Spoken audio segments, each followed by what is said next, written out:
जय श्री कृष्ण। शिखा जी आज हमारे साथ जुड़ी है शिखा अग्रवाल जी, जिनका मैं स्वागत करना चाहूंगी। और आप सभी को ये बताना था कि द गोल्डन पर्स ग्रुप में आज हम अभी तक हमारे 27 सेशन, ये सेशंस हमने शुरुआत की थी 1 जुलाई से। और धीरे धीरे इसमें आगे हम बढ़ते चले एक एक टॉपिक के साथ, और ये कारवां ऐसे ही बढ़ता रहा। आज हमारे साथ जुड़े हैं शिखा अग्रवाल जी। She is an FCA chartered accountant. She has 14 years of post qualification experience and is a fellow member of the ICAI. She started her own practice in 2010 and later started her own firm. She is an active member of the Women Empowerment Committee of ICAI Ahmedabad. She has also participated in various events organized by ICAI, Chamber of Commerce and several other professional institutes. तो ऐसे में थोड़े से शब्दों में उनका परिचय देना चाह रही थी। आगे तो हमारे साथ है ही शिखा जी, पूरे डिटेल्स में हमें आज का पॉइंट समझाने के लिए HUF। तो आइए हमारा समय, हम शिखा जी का समय न लेते हुए उन्हीं का स्वागत करते हैं। हम सभी मनस्वियों की ओर से Vishnu Lakshmi foundation the golden purse आपका स्वागत करता है शिखा जी। जय श्री थैंक कृष्ण। यू जी। जय श्री कृष्णा। सभी दर्शकों को, सभी श्रोतागणों को जय श्री कृष्णा। मैं Vishnu life foundation, Lakshmi foundation को थैंक यू कहती हूँ कि अपॉर्चुनिटी मुझे दिया लोगों तक कुछ जो टैक्स प्लानिंग हमारे इंडिया में अवेलेबल है वो हम कर सके, और उसके द्वारा जितना भी हम टैक्स सेविंग कर सकते हैं अपने को करना चाहिए। ये हमारा राइट्स है, अधिकार है कि इंडिया में जितने भी एक्ट्स बने हैं उसको हम समझे, उसको समझ करके जितने हम टैक्स प्लानिंग कर सकते हैं, अपना कर बचा सकते हैं, उसको लेकर हम आगे अभी बात करेंगे। आज का हमारा टॉपिक है HUF। मैं स्क्रीन शेयर कर देती हूँ अपने।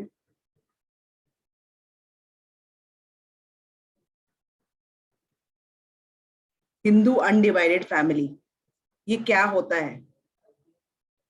सारे दर्शकों से पूछना चाहूंगी कि, और ये आगे समझाना चाहूंगी कि इसके आगे का बेनिफिट क्या है, क्यों हमें बनाना चाहिए, क्यों हमें इसका लाभ उठाना चाहिए।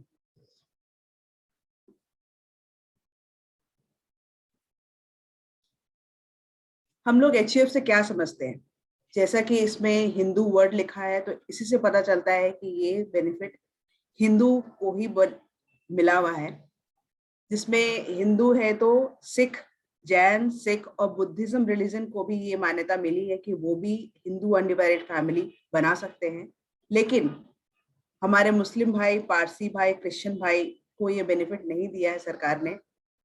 उनके लिए कुछ और बेनिफिट अलग होंगे, बट हिंदू के लिए ये एक बेनिफिट है कि वो एक HUF, Hindu undivided family create कर सकते हैं।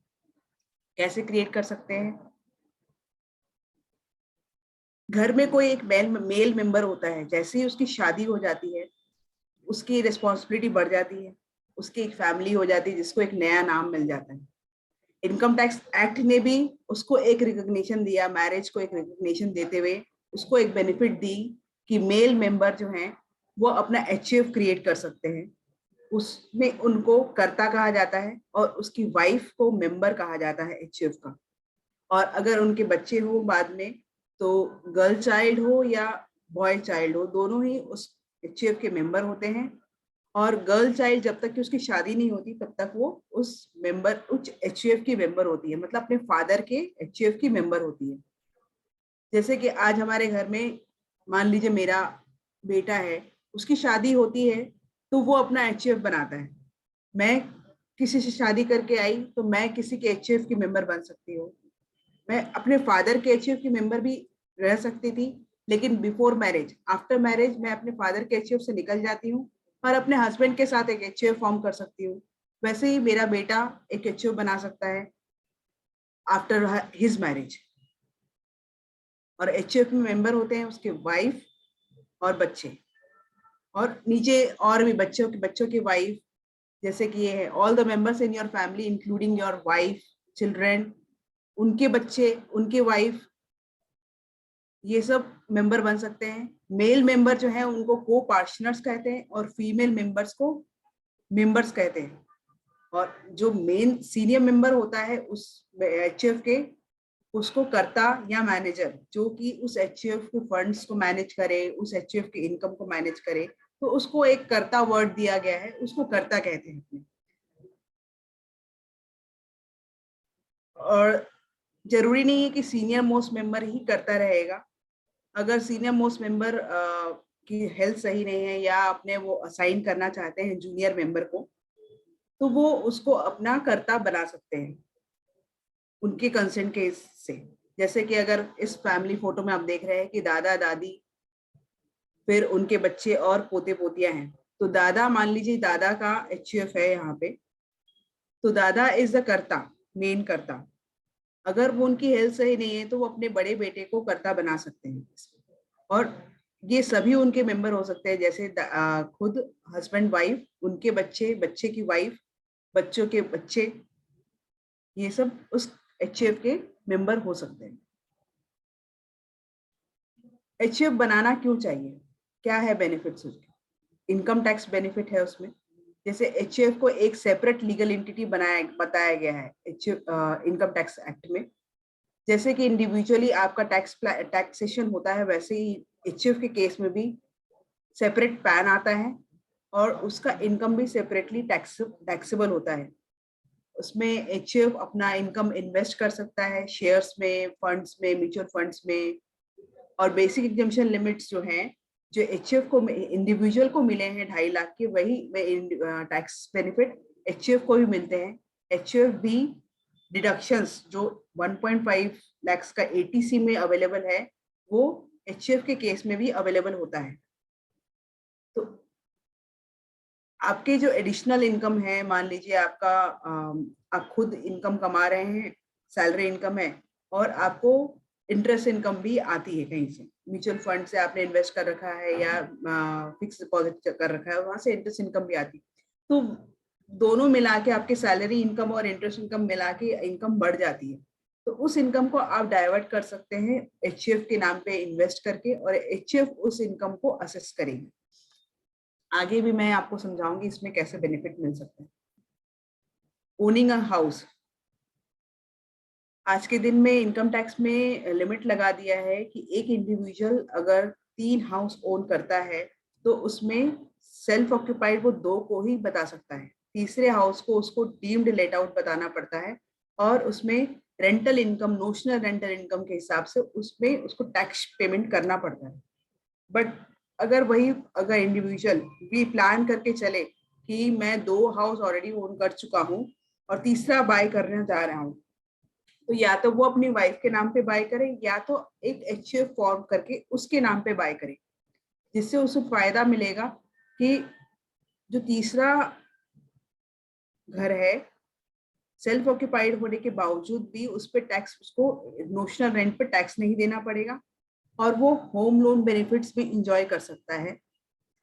कि होम लोन में जो बेनिफिट्स अवेलेबल है 1.5 लाख के इंटरेस्ट लोन रिपेमेंट पे, और इंटरेस्ट 2 लाख का जो कि लॉस फ्रॉम हाउस प्रॉपर्टी में काउंट होता है। लाइफ इंश्योरेंस प्रीमियम, जैसे कि एक individual life insurance premium payment करता है और उसको डिडक्शन मिलता है एटीसी में, वैसे ही एचयूएफ के केस में भी उसको भी डिडक्शन मिलता है अगर वो लाइफ इंश्योरेंस प्रीमियम अपने मेंबर्स के लिए पेमेंट कर रहा है, और वो एटीसी में इसकी डिडक्शन भी इंजॉय कर सकता है। इन्वेस्टमेंट्स, जो मैं बता रही थी कि अपना अगर सैलरी के केस में एक एम्प्लॉय को सैलरी मिल रही है, तो वो सैलरी तो टैक्सेबल है ही, उसके अवेज में उसके जो उसने अगर कोई ऐसा इनकम कमा लिया है जिसपे एक्स्ट्रा फंड मिल रहा है, या उसको एंसेस्ट्रल प्रॉपर्टी मिली हुई है अपने फादर से, फिक्स डिपॉजिट्स मिले हुए हैं, वो फिक्स डिपॉजिट्स में भी उसको इंटरेस्ट की इनकम होती है। तो सैलरी इनकम वाले को क्या करना पड़ता है, बेचारे को सैलरी पे तो टैक्स पेमेंट करना पड़ता है, और इंटरेस्ट इनकम जो अदर इनकम कमा रहा है उस पर भी टैक्स पेमेंट करना पड़ता है। तो इस केस में वो क्या कर सकता है, जो भी फिक्स डिपॉजिट्स है या म्यूचुअल फंड के इनकम है वो इन्वेस्टमेंट्स एचएफ के नाम पे कर सकता है, और एचएफ उस पे इंटरेस्ट अर्न कर सकती है, और वो टैक्स इंडिविजुअल के हैंड में नहीं लगेगा, वो एचएफ के हैंड में लगेगा। और एचएफ को जो बेनिफिट्स हैं, 2.5 लाख तक की छूट है, 1.5 लाख का एटीसी मिलता है, 80D भी मिलता है। तो ये सब जो छूट है, फिर कैपिटल गेन, अगर इंडिविजुअल एचएफ है और वो अपना डीमैट अकाउंट भी खोल सकता है, इक्विटी शेयर्स की ट्रेडिंग भी कर सकता है। अगर सैलरी वाला है, वही अगर अगेन सैलरीड पर्सन है, वो अपना एक साइड इनकम कमाना चाहता है, वो थोड़ा अपना टाइम मार्केट में भी इन्वेस्ट, शेयर मार्केट में इन्वेस्ट करता है और उस पर भी अर्न करता है। मान लीजिए उसने इनकम अर्न करी, तो बेचारे को सैलरी पे टैक्स देनी ही है, साथ साथ जो उसने इक्विटी शेयर्स पे कमाए अपने थोड़े नॉलेज से, अपने लक से, कैसे भी करके उसने इक्विटी शेयर्स पे भी गेन कमाया, तो उसमें भी उसको टैक्स देना पड़ेगा। लेकिन अगर अगर वो डीमैट अकाउंट एचएफ में खोल के उसमें ट्रेडिंग करता है और वहां गेन करता है, तो वो जो बेनिफिट्स उनको मिलनी चाहिए, जो मिलती है, लॉन्ग टर्म कैपिटल गेन की 1 लाख तक की छूट है, और शॉर्ट टर्म कैपिटल गेन का जो 10% टैक्स लगता है वो 15% लगता है, तो ये सब जो छूट है वो एचएफ को मिलती है। तो उससे वो काफी अपना टैक्स बचा सकता है, अपने हार्ड अर्न मनी को अपने लीगल वे पे काफी उससे टैक्स रिड्यूस हो जाता है। एक बेनिफिट है जो एचएफ इंडिविजुअल को है, प्रोविडेंट फंड अकाउंट खोलने की, जो कि एचएफ को नहीं मिलती है। लेकिन एचएफ प्रोविडेंट फंड में पैसा जमा करवा सकता है अपने मेंबर्स के नाम पे। अगर जैसे कि मेरे हस्बैंड का एचएफ है,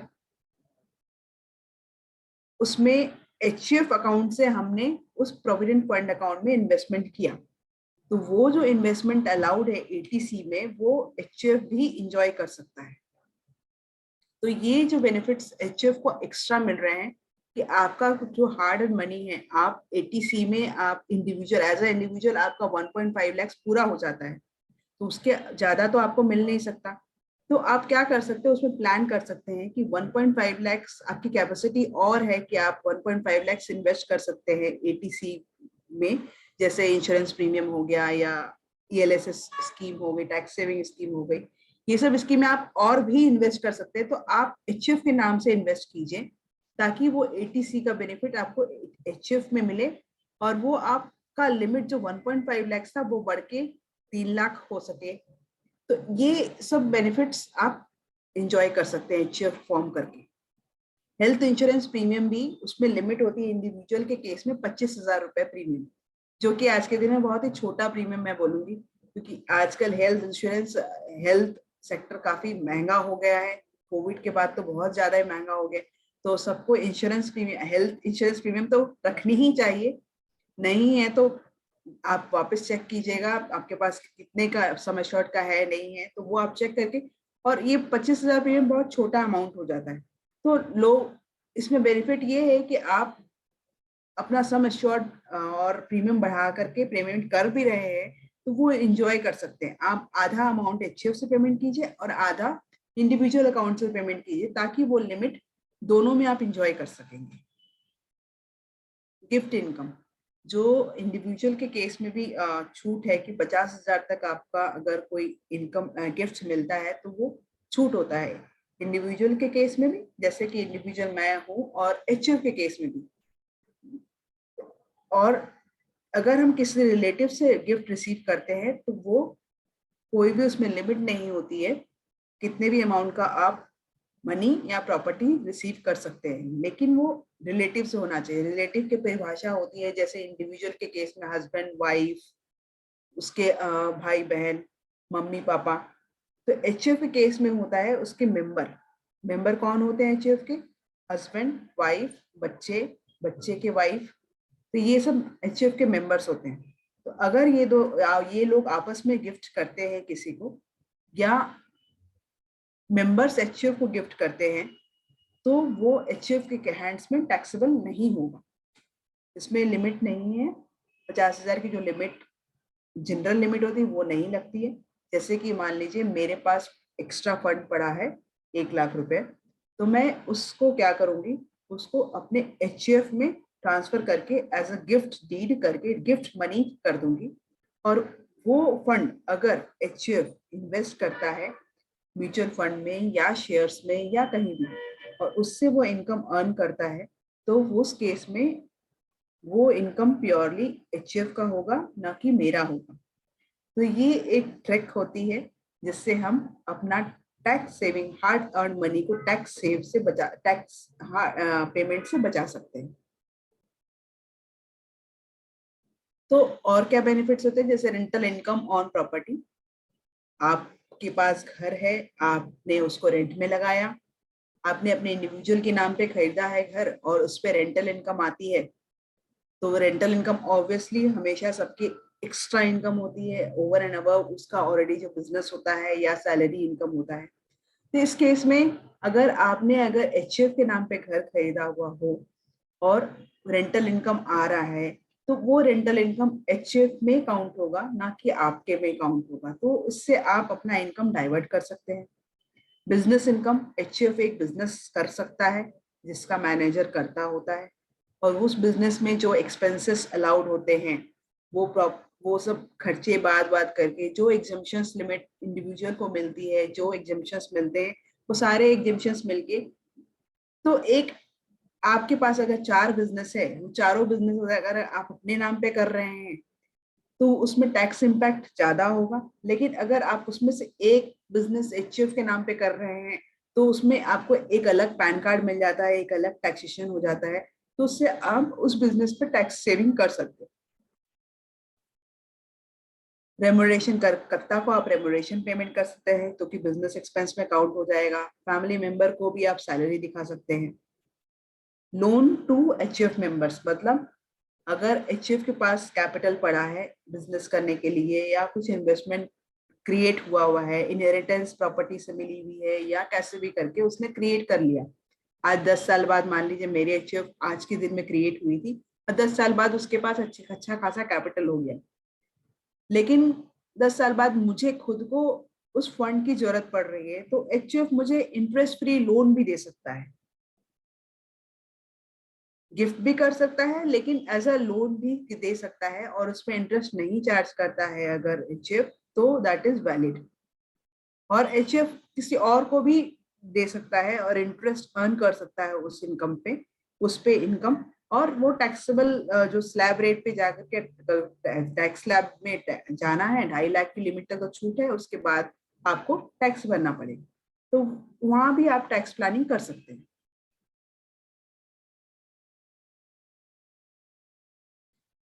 तो एचयूएफ हमको कैसे क्रिएट करना है, ये तो रहे बेनिफिट्स, मैंने आपको बताया कि क्या बेनिफिट्स होते हैं एचयूएफ के, कौन मेंबर हो सकता है। लेकिन एचयूएफ क्रिएट कैसे होता है, मतलब किस की शादी हो गई और एचयूएफ बन गया, ऐसा होता है? नहीं, ऐसा तो नहीं होता है। वो एलिजिबल हो जाता है अपना एचयूएफ बनाने के लिए। एचयूएफ क्या करने के कैसे बनता है, उसके लिए लीगल डीड एग्जीक्यूट करनी पड़ती है, स्टाम्प पेपर पे उसको प्रिंट करके उसमें नोटराइज करवाना पड़ता है। उसके बाद आप पैन कार्ड अप्लाई करिए, उसके बाद आप बैंक अकाउंट, आप सेविंग बैंक अकाउंट भी खोल सकते हैं और करंट अकाउंट भी खोल सकते हैं अगर आप बिजनेस कर रहे हैं तो दोनों अकाउंट खुलती है, करंट अकाउंट भी, सेविंग बैंक अकाउंट भी, एचयूएफ के नाम पे। फिर आप उसपे से आपके पास सिर्फ आपकी इन्वेस्टमेंट पर्पस है तो आप उसमें सेविंग बैंक अकाउंट खोलिए, और अगर आप उसमें बिजनेस करना चाहते हैं तो आप करंट अकाउंट खोलिए।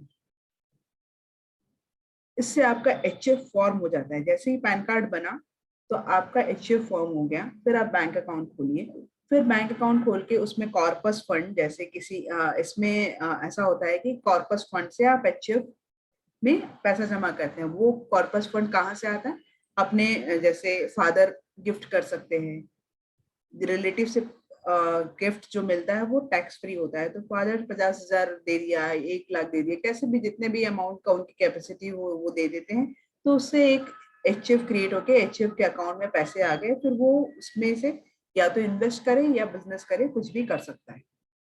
लेकिन हाँ, इसमें एक क्लबिंग प्रोविजन हो सकता है कि अगर मेरे हस्बैंड का एचयूएफ है, उनकी ऑलरेडी इनकम है और उनकी इनकम में दिखाया हुआ है कि उनका खुद का म्यूचुअल फंड 5 लाख है, तो उस 5 लाख को उन्होंने जस्ट ऐसे ही ट्रांसफर किया एचयूएफ में, गिफ्ट नहीं दिखाया, ट्रांसफर किया, और अगर एचयूएफ उसमें से इनकम अर्न करती है तो वो टैक्सेबल हो जाता है, क्लब हो जाता है खुद के इनकम में।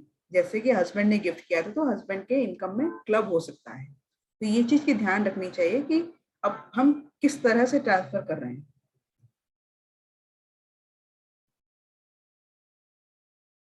क्या डॉक्यूमेंट्स चाहिए एक एचयूएफ को बनाने के लिए? जैसा कि मैंने बताया था कि एचयूएफ डीड बनानी पड़ती है। तो ये डीड कैसे बनती है? डीड स्टाम्प पेपर पे प्रिंट होता है, नोटराइज कराया जाता है। उसमें डिटेल्स क्या क्या जाते हैं? कर्ता का नाम, एड्रेस, उसके लिए एड्रेस के लिए आधार कार्ड चाहिए, कर्ता हो और मेंबर तो सबके पैन कार्ड चाहिए। अगर मेंबर 18 साल से ऊपर, मतलब कि बच्चे हैं और 18 साल के हो गए हैं, तो पैन कार्ड चाहिए। अदरवाइज माइनर चाइल्ड होते हैं तो उसमें पैन कार्ड नहीं भी हो तो चलता है। और आधार कार्ड सबका चाहिए। मैरिज सर्टिफिकेट, क्योंकि जो डेट ऑफ मैरिज होती है उसको डेट ऑफ फॉर्मेशन कहा जाता है, ऑफ एचयूएफ कहते हैं। तो मैरिज सर्टिफिकेट, और इन केस मैरिज सर्टिफिकेट बहुत पुराना है, आपका मैरिज सर्टिफिकेट नहीं है, तो शादी के कार्ड से भी ये पॉसिबल है कि हम इनकम टैक्स डिपार्टमेंट में एज अ प्रूफ शादी के कार्ड शो करते हैं, तो they consider it as a date of formation. Passport size of photo लगता है कर्ता का, मेंबर्स का, जितने भी मेंबर्स है, बच्चे हैं और वाइफ तो होगी। ये सब डॉक्यूमेंट्स हैं। ये सब डॉक्यूमेंट के सहारे आप एक एचयूएफ डीड बनाते हैं और एचयूएफ डीड को फिर नोटराइज करा करके आप पैन कार्ड एप्लीकेशन करते हैं। पैन कार्ड एप्लीकेशन, एचयूएफ का पैन कार्ड आ जाने के बाद आप बैंक अकाउंट ओपन करवाते हैं, आइदर सेविंग और करेंट, दोनों में से कोई भी आप खुलवा सकते हैं। ये टैक्स स्लैब्स मैं आपको दिखाना चाहती हूँ कि क्या टैक्स स्लैब हैं ऑलरेडी जो कि इंडिविजुअल और एचयूएफ को मिलता है। जैसा कि लास्ट बजट में गवर्नमेंट ने हमें 2 ऑप्शन दिए थे, न्यू टैक्स रिजीम और ओल्ड टैक्स रिजीम। तो न्यू टैक्स रिजीम में ये स्लैब रेट्स हैं, जैसे कि 2.5 लाख तक छूट है, 2.5 लाख तक से 5 लाख तक 5%, 5 to 7.5 10%, 7.5 to 10 to 15%, 20, ऐसा इस तरह का ये जो लिमिट इंडिविजुअल को दिया गया है, सेम बेनिफिट्स एचएफ को भी दिया गया है। ये उस केस में सूटेबल होता है जिस केस में वो लोग ज्यादा इन्वेस्टमेंट्स नहीं कर रहे, एटीसी बेनिफिट नहीं ले रहे हैं या नहीं ले पा रहे हैं सॉरी, उस केस में ये रिजीम में जाना फायदेमंद होता है। इसमें एक नुकसान ये है कि आपको जो एटीसी की रिडक्शंस और एग्जम्पशंस मिलते हैं वो नहीं मिलते हैं। दूसरा जो हमारा पुराना टैक्स स्लैब चलता आ रहा है बरसों से कहेंगे, तो वो टैक्स स्लैब एचयूएफ के लिए भी अवेलेबल है, जिसमें ओल्ड रिबेट भी मिलता है, डिडक्शंस भी मिलते हैं। और इसमें टैक्स स्लैब देखेंगे आप हायर है, 5% के साथ बात सीधे 20% आ जाता है, 10, 15 ये सब हटा दिया है।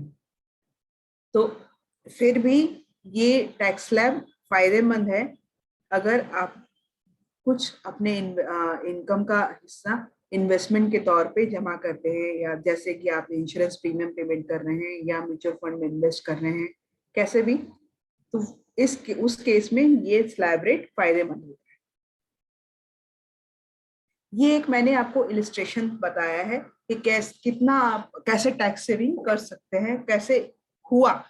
जैसे मैंने अभी तक आपको सारा कुछ बताया कि आप एचयूएफ फॉर्म करके टैक्स सेविंग कर सकते हैं। तो ये एक्चुअल में मैं बता रही हूँ कि किसी एक पर्सन के पास एचएफ है और किसी एक के पास नहीं है, तो दोनों में क्या डिफरेंस हो सकता है। इसमें मैंने बताया है कि एक कॉलम में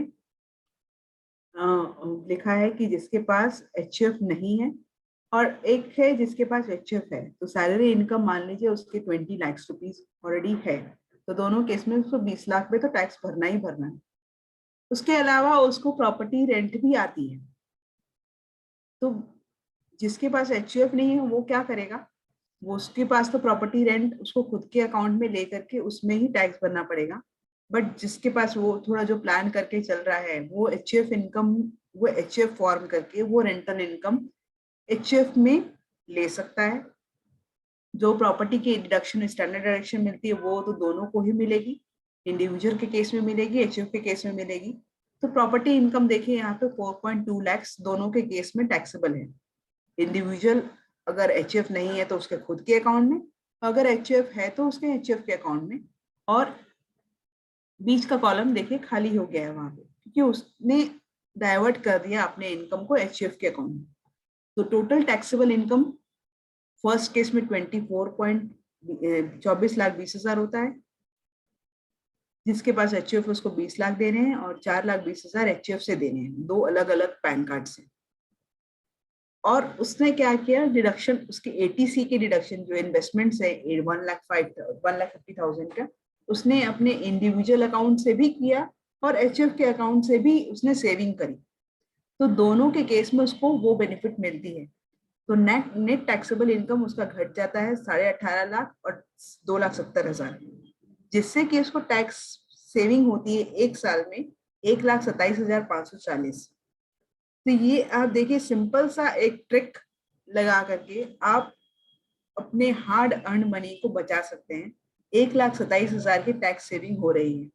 ये एक सिंपल सा इलिस्ट्रेशन है। इसमें प्रॉपर्टी रेंटल इनकम तो है, साथ साथ अगर किसी कोई कहता है कि नहीं मेरी तो इतनी इनकम ही नहीं है, प्रॉपर्टी है ही नहीं तो रेंट कहाँ से आएगी, बट उस केस में भी आपके पास जो थोड़ा भी आप कमाते हैं उसमें सेविंग करते भी होंगे अपने अनसर्टन फ्यूचर के लिए, उसमें इंटरेस्ट इनकम आता होगा, या आप म्यूचुअल फंड एसआईपी कर रहे हैं तो उसमें भी लॉन्ग टर्म कैपिटल गेन या शॉर्ट टर्म कैपिटल गेन आता है।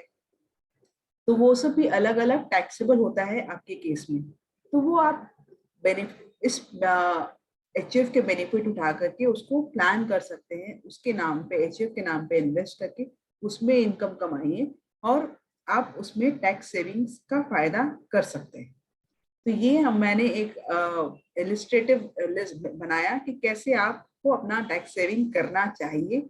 एक अगर आप मैरिड वुमेन हैं तो आप अपने हस्बैंड से बात कीजिए कि ये एक अच्छा टूल है हम जिससे टैक्स सेविंग कर सकते हैं, और उनको बताइए कि आप इसको फॉर्म करके आप उनकी हार्ड अर्न मनी को बचा सकते हैं। अब आई बारी क्वेश्चंस की। अगर किसी को कोई सवाल है, कुछ बातें नहीं समझ में आई मेरी, तो प्लीज आप पूछ सकते हैं। अनम्यूट करके आप मुझे अभी पूछिए, मैं आपको जवाब दे पाऊंगी।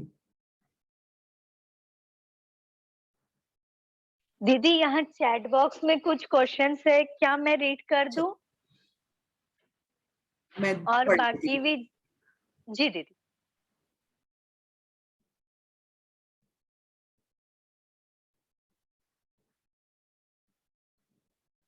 कवि मोदी जी ने लिखा है पर्सनल एडवाइस ले सकती हूँ। हाँ जरूर आप ले सकते हैं कभी भी। मैं अपना कांटेक्ट डिटेल, ये मेरे कांटेक्ट डिटेल भी मैं शेयर कर दूंगी। मैरिड डेटर का नाम एचयूएफ से निकल जाता है ही रख सकते हैं। निकल जाता है, मैरिड डॉटर जैसे ही मैरिज हो जाती है वो अपना अपने हस्बैंड के साथ एचयूएफ फॉर्म कर सकती है, अपने फादर के एचयूएफ से वो निकल जाती है। Can be process MWP with HUF. HUF के केस में एमडब्ल्यूपी ये मुझे इंश्योरेंस से ही चेक करना पड़ेगा, लेकिन हाँ एमडब्ल्यूपी एक मैरिड वुमेन प्रॉपर्टी जो है काफी अच्छा बेनिफिट है। जब भी आप टर्म प्लान ले रहे हैं, इंश्योरेंस ले रहे हैं, तो ये एक जो बेनिफिट है जरूर टिक करानी चाहिए। कई इंश्योरेंस एडवाइजर जैसे राम जी भी हमारे इंश्योरेंस एडवाइजर ही हैं, तो उन्होंने उनको पता ही है। तो इसलिए ये एक बेनिफिट बहुत अच्छा बेनिफिट है जिनको हमेशा ध्यान रखना चाहिए। आप जब टर्म इंश्योरेंस प्लान ले रहे हैं या इंश्योरेंस अपना लाइफ इंश्योरेंस प्लान ले रहे हैं, तो अपना इसको टिक जरूर करवाइएगा। इंटरेस्ट पर शॉर्ट टर्म एसआईपी कैसे करें? इंटरेस्ट पर शॉर्ट टर्म एसआईपी कैसे करें? आप शॉर्ट टर्म एसआईपी मतलब एसआईपी इन्वेस्टमेंट कर सकते हैं आप इंडिविजुअल को, नूतन जी। जो कि अगर इंडिविजुअल आपके एचएफ में अकाउंट में पैसे हैं तो आप एक सिस्टमेटिक इन्वेस्टमेंट प्लान जो एसआईपी कहते हैं वो आप अपना क्रिएट एचएफ से इन्वेस्ट कर सकते हैं, और उसमें जो इनकम आएगी अगर आप उसको रिडीम करते हैं तो वो टैक्सेबल होता है। जब आप इन्वेस्ट करते जा रहे तो उसमें कोई इनकम नहीं होती है, और एसआईपी की वैल्यू बढ़ रही है, आप देखते हैं, आप खुश होते हैं, लेकिन जब तक आप उसको रिडीम नहीं करते हैं उसमें टैक्स लायबिलिटी इम्प्लीकेट नहीं होती है। जब आप रिडीम कर रहे हैं, मान लीजिए आपके 1 लाख रुपए की एसआईपी जमा हुई, आप उसको रिडीम करके 1,50,000 आपके फंड आता है, तो वो जो 50,000 रुपया है वो आइदर या तो शॉर्ट टर्म होगा या तो लॉन्ग टर्म होगा। उसमें शॉर्ट टर्म लॉन्ग टर्म कैसे कहते हैं कि अगर 1 साल से ज्यादा अगर है आपका ड्यूरेशन तो लॉन्ग टर्म हो गया, और छोटे ड्यूरेशन में आपने रिडीम कर लिया तो उसको शॉर्ट टर्म कहते हैं। और उसकी टैक्सेशन जो इंडिविजुअल को होती है वैसे ही एचएफ के में होती है कि शॉर्ट टर्म में 15% पर टैक्स लगता है, 15% टैक्स रेट है, और लॉन्ग टर्म में 10% या 20% दोनों में से कोई एक आप बेनिफिट ले सकते हैं, वो जो चूज करने का है एक उसकी तरफ। कवि मोदी जी को आप अनम्यूट कर सकते हैं क्या? पूजा जी आप कवि मोदी जी को अनम्यूट कर सकती हैं क्या?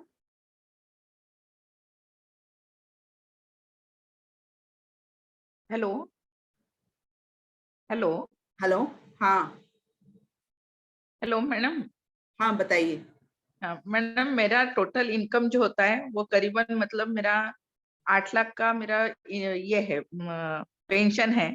ओके और दूसरा जो सेविंग है, बैंक सेविंग जो किया हुआ है, एफडीज वो किया है, उसको मेरा करीबन मतलब 20-1 लाख तक मेरे उसमें सेविंग की हुई है। ओके। तो दोनों का मिला के मेरे को इतना इनकम टैक्स तो नहीं आना चाहिए। तो ये साल में भी मैंने करीबन 44,000 रुपीज मतलब टैक्स पे किया। तो इतना टैक्स कैसे क्या आया, ये मुझे जरा पूछना था। इसमें था एक तो 8 लाख जो आपकी इनकम बता रहे हैं वो उसमें टैक्स आएगा, क्योंकि जो टैक्स लिमिट है स्लैब की 2.5 लाख तक छूट होती है। उसमें अगर आपने एटीसी कुछ किया होगा तो वो आपको बेनिफिट मिली हाँ, होगी। मेरा मतलब इस मेडिक्लेम्स है।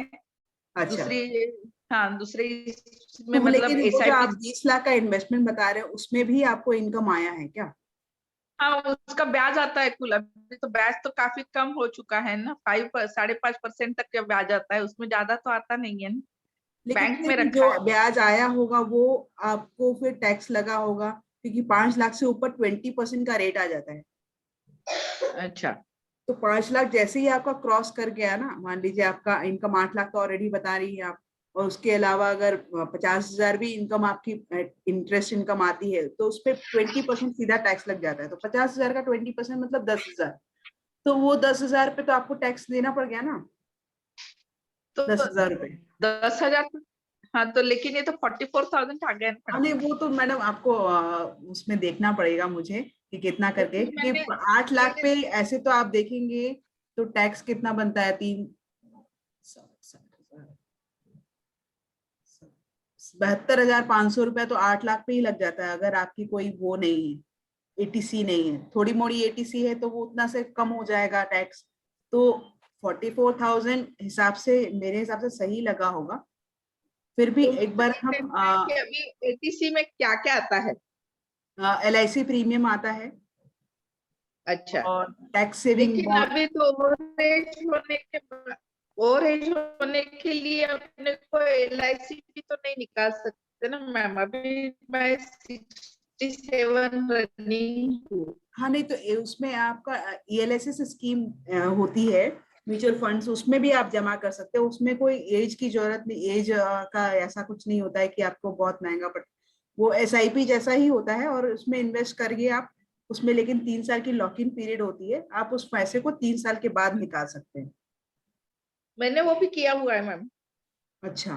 म्यूचुअल फंड में भी डाला है। एक आदित्य बिरला का एक है और एक रिलायंस का हाँ है। मीना जी, मीना जी, डॉक्टर और रानी एक हियर। प्लीज सब्जेक्ट से रिलेटेड क्वेश्चंस पहले ले लेते हैं। Yes ma'am. हाँ जी। हाँ, मीना Okay, जी से बाद में कनेक्ट कर सकते हैं। मीना जी आपसे, मैं आपको पर्सनली आपसे कनेक्ट कर सकती हूँ। HOF से रिलेटेड क्वेश्चंस करें, सब्जेक्ट को अच्छी तरह समझें और क्वेश्चंस करें। नूतन हियर प्लीज। और कोई क्वेश्चन दिख आप रहे हैं कोई पूजा स्कीम जी? बोल रहे हैं, ELS कुछ बोल रहे हैं आप। हेलो हेलो मैम, हाँ, मैं ये ELS क्या है? बोल रही हूँ। इक्विटी लिंक सेविंग स्कीम होती है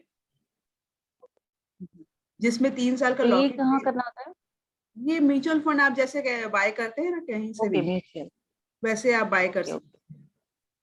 एक अच्छा, मैं कहते हैं। एक पूछना चाहती हूँ हाँ, बताइए। कि मेरा इनकम 5 to 10 के बीच में बताया जाता है और उस पे मेरा कुछ मैक्सिमम इंटरेस्ट 5 तक है, इंटरेस्ट आ रहा है, HOF में नहीं है अभी। फिर वो वापस से रिन्यूअल होके वो बढ़ते जा रहा है, तो उसको अगर मैं SIP में लगाती हूँ, उसका जो इंटरेस्ट आता है उसमें से कुछ अमाउंट, तो वो कितना तक लगा सकते हैं इस पे? उसमें कोई लिमिट या नहीं है, लगाना? कोई भी HOF लिमिट रिलेटेड नहीं है। क्वेश्चन भी लिए जाएंगे प्लीज। हेलो, मेरा HUF रिलेटेड है, क्या मैं पूछ सकती हूँ? हाँ, एक मिनट। नूतन जी, आप उसमें ऐसा कर सकते हैं, जो आपकी जो इनकम आ रही है उसको SIP में कोई लिमिट नहीं होती है। आप अपने अकाउंट से भी SIP कर सकते हैं और HF क्रिएट करके HF अकाउंट से भी क्रिएट कर सकते, इन्वेस्ट कर सकते, ताकि आपको उसमें जो इनकम आएगी वो टैक्स बेनिफिट आपको मिल सके। ठीक है, अमी जी बताइए, आप क्या बताएं? हाँ, हेलो मैम, मेरा HUF है मेरे हस्बैंड का और ओके। मेरी 2 डॉटर है। तो अब जब 2 डॉटर के मैरिज हो जाएंगे तो फिर मैं उनको गिफ्ट दे सकती हूँ HUF से, कि कैसे होता है उसमें प्रोसेस? डॉटर को आप गिफ्ट दे सकते हैं, HF से भी दे सकते हैं, और जैसे कि रिलेटिव से गिफ्ट मिलने पे छूट होती है, तो वो उसको छूट मिले हो जाएगी। मान लीजिए आप 1 लाख रुपए देना चाहते हैं डॉटर को और हर मैरिज या जैसे भी कभी भी, तो आप HF से निकल के वो पैसा आपके अकाउंट, डॉटर के अकाउंट में जमा करेंगे, और डॉटर को जब दिखाना पड़ेगा, अपना इनकम टैक्स फाइल करेगी, खुद का फाइल, रिटर्न फाइल करेगी, तो वो इनकम उसके लिए छूट होगी कि ये एज अ गिफ्ट आया था उनको, तो वो that is interest tax non taxable income for her. वो तो पेरेंट्स तो कोई भी अकाउंट में से देंगे तो नॉन टैक्सेबल ही हाँ होता है। हाँ, तो वही हाँ, दोनों लेकिन केस में। मेरा दोनों केस में, लेकिन मेरा क्वेश्चन ये है कि HUF में हस्बैंड वाइफ और बच्चे होते हैं, बराबर? अब बच्चे में 2 डॉटर्स ही है, तो फिर लायबल कौन रहेगा वो पैसे का? मैं वो बोल रही हूँ तो आपको। बच्चे दोनों डॉटर आफ्टर मैरिज, अगर दोनों बच्चियों की शादी हो जाती है, तो आप और आपके हस्बैंड तो हैं ही। अगर इन केस हस्बैंड को कुछ होता है तो फिर आप हो जाती हैं उस HF की कर्ता। यस। और फिर दोनों ही, मान लीजिए आप दोनों नहीं होते हैं, तो फिर HF डिसॉल्व हो जाता है, और फिर वो डिसॉल्व हो करके उसमें जो फंड्स पड़े हैं, जो प्रॉपर्टी है, वो आप डिस्ट्रीब्यूट कर सकते हैं अपने बेटियों के नाम पे। ओके, वो तो डीड में लिखा ही होता है उन लोग ने, हाँ 25-25 या हाँ 50-50 जैसे भी होता है। हाँ। ओके, और अगर बॉय हो तो? बॉय हो तो बॉय के नाम पे, बॉय की तो फैमिली आगे भी बढ़ेगी, शादी होगी तो उसकी वाइफ भी जो होती है वो भी आपके HF में हकदार हो जाती है। अच्छा, ओके, फिर बॉय का जब HUF होगा तो इसमें उसका कोई हक? वो अपना खुद का HF भी बना सकता है और अपने फादर हाँ, के HF में भी रह सकता है। रह सकता है। ओके, हाँ, दोनों पॉसिबल है। दोनों दोनों ही होता है। वो अगर आपका फादर का चल ही रहा है, तो उसकी वाइफ भी मैंने उसके फादर इन लॉ के HF में आ जाती है, और उन लोग अपना एक HF भी बना सकते हैं। बना सकते हैं। ओके, तो हाँ, दोनों में पैरेलल नाम चल सकता चलेगा। है। दोनों में पैरेलल नाम, जैसे HF में क्या नाम होता है, जैसे आज मेरे हस्बैंड का नाम विकास अग्रवाल है, तो हमारा HF का नाम हो गया विकास अग्रवाल HF। यस। तो अब भाई सन का हो जाता है शिखर अग्रवाल, तो शिखर अग्रवाल HF नाम होगा, मतलब जो यस, मेन मेंबर यस, होता है उसके साथ नाम अटैच हो जाता है HF। अटैच हो जाता है। तो ओके। आपके हस्बैंड के नाम से एक HF चलेगा और आपके सन के नाम पे HF चलेगा। Perfect, perfect. और दूसरा क्वेश्चन ये था कि हमारा ऑलरेडी एक बिजनेस चल रहा है HUF के नाम पे, बराबर? लेकिन प्रॉब्लम ये आ रही है कि बैंक अकाउंट में वो लोग ओपन नहीं कर रहे अकाउंट, क्योंकि HUF अगर पार्टनर है तो? नहीं ऐसा नहीं है कोई रूल? नहीं, ऐसा नहीं है। नहीं अ, मेरे हाँ, हमको ये दिक्कत आ रही है, में आपको इसीलिए क्या मैं करना पूछ रही हूँ। होगा, जनरली एचयूएफ का करंट अकाउंट खोलने के लिए बैंक वाले आपसे वो शॉप एंड एस्टेब्लिशमेंट सर्टिफिकेट बोलते हैं, जो कि म्युनिसिपैलिटी से निकलती है, वो निकलवाना पड़ता है। गुमसदारा बोल रहे हो वो? मास्टर, गुमसदार? हाँ हाँ, गुमस्तेदार। ओके। तो वो निकलवाएंगे तो ही वो बैंक अकाउंट खोलेंगे बैंक वाले, अदरवाइज करंट अकाउंट खोलने में दिक्कत आएगी। नहीं, वो ऐसा बोल रहे हैं कि एचयूएफ में कोई पार्टनर नहीं रह सकता है। लाइक सपोज के एक मेरा फर्म है वल्लभी इंफ्रास्ट्रक्चर, ओके?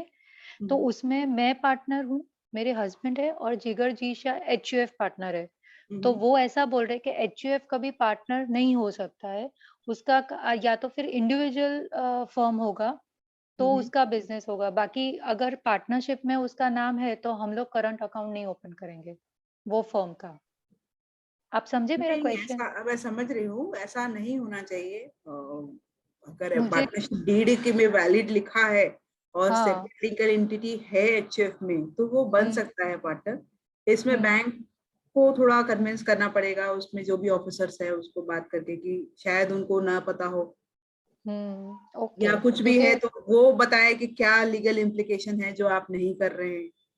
अच्छा, बाकी ऐसा कोई रूल नहीं है ना? बस नहीं मुझे यही नहीं, पूछना ऐसा था। नहीं है, ऐसा खुलता है, ऐसा कोई बात नहीं।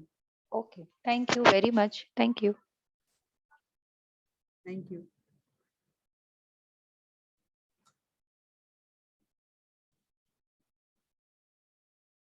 गिफ्टेड अमाउंट कब तक टैक्स फ्री है? जब 50,000 तक तो छूट होती है, अगर आप कहीं से भी गिफ्ट ले रहे हैं, मैंने नॉन रिलेटिव से।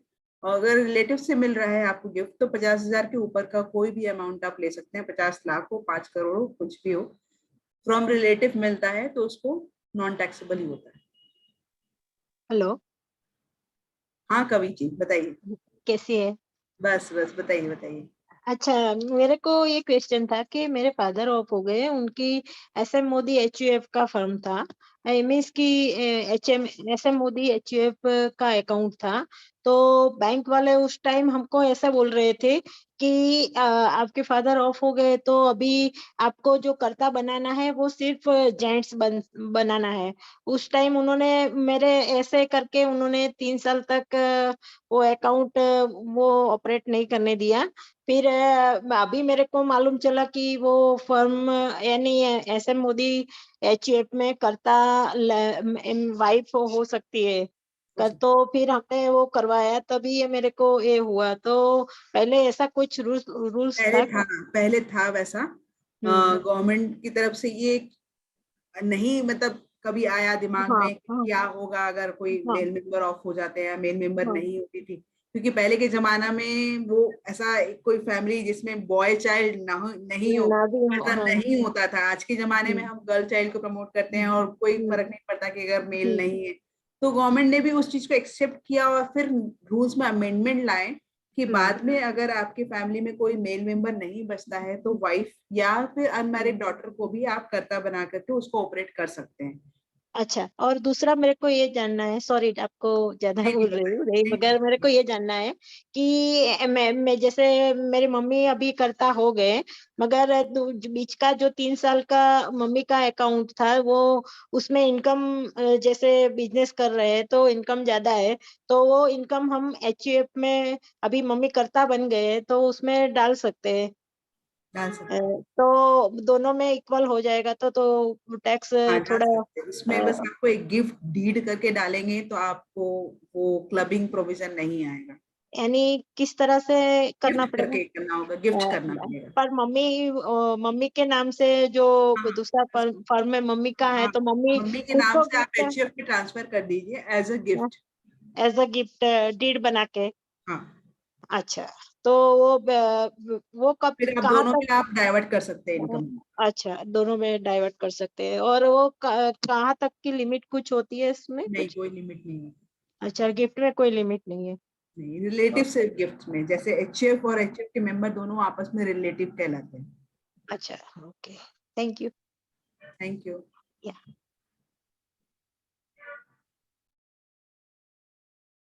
रानी जी, और कोई सवाल चैट बॉक्स में भी नहीं है तो अपने आगे बढ़ सकते हैं। जी दीदी, बहुत ही सुंदर सेशन हुआ। आपका बहुत-बहुत थैंक यू। इतनी अच्छी इन्फॉर्मेशन हम सबके साथ शेयर करने के लिए और ये बहुत ही नई न्यू टॉपिक था सभी मनस्वियों के लिए।